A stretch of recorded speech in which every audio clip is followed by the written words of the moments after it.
Assalamualaikum warahmatullahi wabarakatuh. Oke teman-teman, kali ini kita akan bertolak lagi dengan drone DJI Mavic Mini ke arah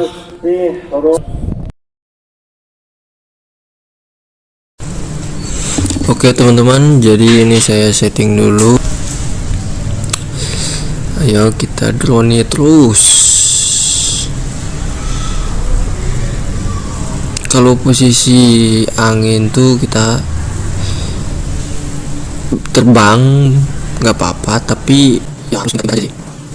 Kalau saya ketika angin kencang saya berani terbang, cuman kita harus ngawangin terbangnya. Kita orang dari depan, kita terbang depan. Nah walaupun depan orang itu dia gerakannya tetap kurang laju, tapi nggak apa-apa, yang penting kita dia balik itu cepatnya. Jadi kita balikin dorong gitu, jadi kita balik. Jadi untuk meminimalisir kejadian habis baterai di tengah jalan dan akhirnya drone-nya mendarat di mana saja teman-teman.